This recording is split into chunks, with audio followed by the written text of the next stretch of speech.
So you've decided you want to role play. So what are the things you're going to need? The most important thing you're going to need is a group. And dependent on your current point in life, your groups are going to differ greatly.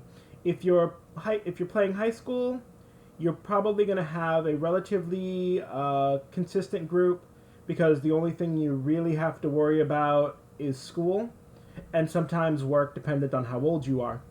So your group should be able to meet relatively often, especially if you have a central meeting location or if you all live relatively in the same area.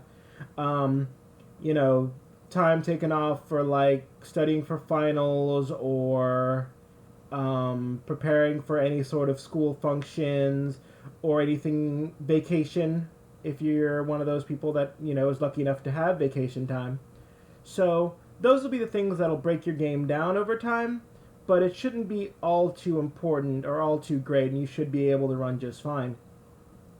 If you're at the college level, then you might finding a central location is obviously key, dependent on what city you live in, how far away you live from campus. Playing on campus is always an option. If you're all central to campus, you just have to find like a library, or if your campus has just different seating areas, you can find places like that. Most of what you'll run into here is like if people have outstanding commitments, dates, tests, examinations, things like that, where they may not be able to make it, and that's fine. For the most part, you should be able to hold a consistent game that doesn't have too many ups and downs. The major problem being if you are going to school out of your hometown, and other players are as well. There will be huge breaks in game when you go on vacation, unless you're all in town for summer and that sort of thing. Um, but really, the game should be mostly consistent throughout the times, dependent on your players.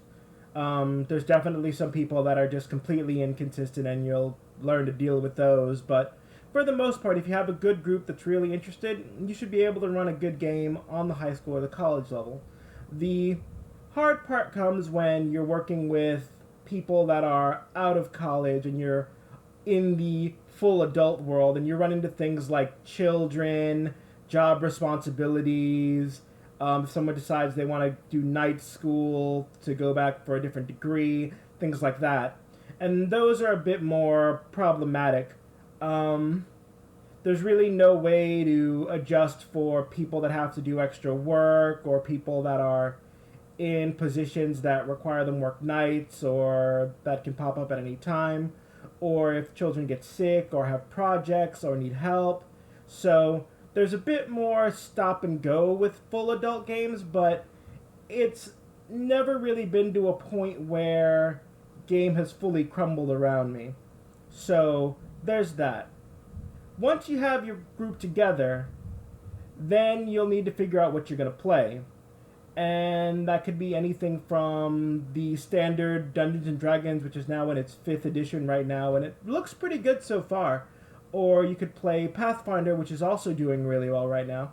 If you're not into the full fantasy Dungeons and Dragons kind of feel, there's plenty of modern games like the World of Darkness series, which includes Vampire, Werewolf, and several other systems, dependent on whether you're playing Old World of Darkness or New World of Darkness. If you're looking for something completely full form, there's games like Savage Worlds or Fate Core, which are basically just skeletons of a system, and you plug in your own world, your own characters, your own things. And you can do these with any system really, but those are specifically designed for that.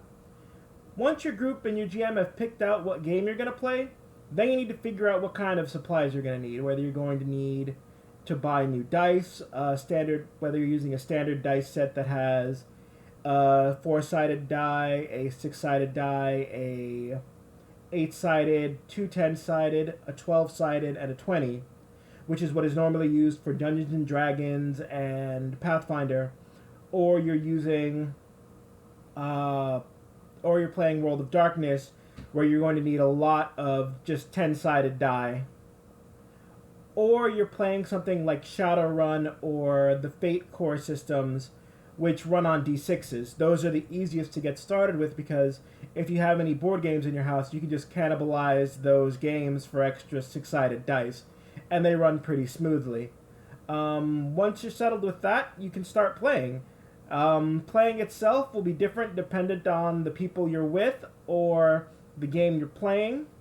And you'll learn a lot about your friends you didn't really know when you start role-playing, because once someone is able to no longer be themselves and make a character that they can grow and learn about, sometimes it's really fun and sometimes people get really weird.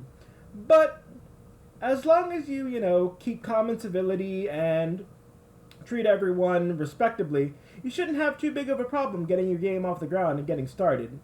Next time I'm going to talk about some different types of players, some different types of dungeon masters, some different types of game masters that you might encounter in your forays into gaming. Also, I'll talk a little bit about finding a group if you don't necessarily have a group of friends, because sometimes that's a problem. And it'll be a bit more in-depth as to joining a game as opposed to creating a game, because they are two different things. Thank you, and have a good day.